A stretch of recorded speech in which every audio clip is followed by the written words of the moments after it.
ನಮಸ್ಕಾರ ಎಲ್ಲರಿಗೂ.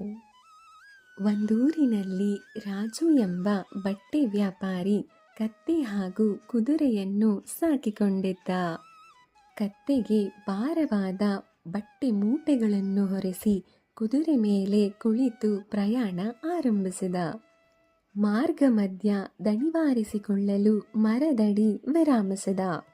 ಆಗ ಕುದುರೆ ಮೆಲ್ಲನೆ ಕತ್ತೆ ಹತ್ತಿರ ಹೋಗಿ, ಎಂಥ ಜನ್ಮನಪ್ಪ ನಿಂದು, ಜೀವನ ಪೂರ್ತಿ ಭಾರವಾದ ವಸ್ತುಗಳನ್ನು ಹೊತ್ತುಕೊಂಡು ಸಾಗುವುದೇ ನಿನ್ನ ಹಣೆಬರವಾಯಿತು ಅಲ್ವಾ?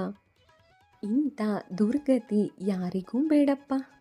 ಮುಂದಿನ ಜನ್ಮ ಅಂತ ಇದ್ರೆ ಕತ್ತೆಯಾಗಿ ಮಾತ್ರ ಹುಟ್ಟಲಾರೆ ಎಂದು ಪರಿಹಾಸ್ಯ ಮಾಡಿ ನಕ್ಕಿತು. ಈ ಮಾತು ಕೇಳಿ ಕತ್ತೆಗೆ ತುಂಬ ಅವಮಾನವಾಯಿತು. ಸೊಕ್ಕಿನ ಕುದುರೆಗೆ ಬುದ್ಧಿ ಕಲಿಸಬೇಕೆಂದುಕೊಂಡಿತು. ಕೆಲ ಹೊತ್ತಿನ ನಂತರ ವ್ಯಾಪಾರಿ ಪ್ರಯಾಣ ಮುಂದುವರಿಸಲು ಬಟ್ಟೆಯ ಮೂಟೆಯನ್ನು ಕತ್ತೆಯ ಮೇಲೆ ಏರಿಸಿದಾಗ ಕತ್ತೆ ಅದನ್ನು ಬೀಳಿಸಿ ತಾನು ನೆಲಕ್ಕೆ ಬಿದ್ದು ಒದ್ದಾಡತೊಡಗಿತು.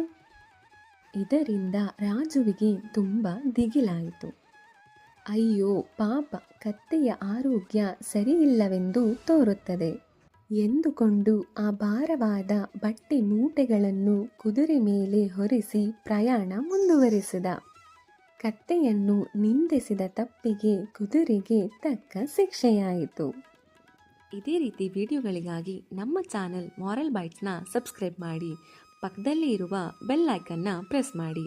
ಇದರಿಂದ ನನ್ನ ಎಲ್ಲ ವಿಡಿಯೋಸ್ ನೋಟಿಫಿಕೇಶನ್ ನಿಮಗೆ ಬರುತ್ತೆ. ವಿಡಿಯೋನ ಲೈಕ್ ಮಾಡಿ, ಶೇರ್ ಮಾಡಿ.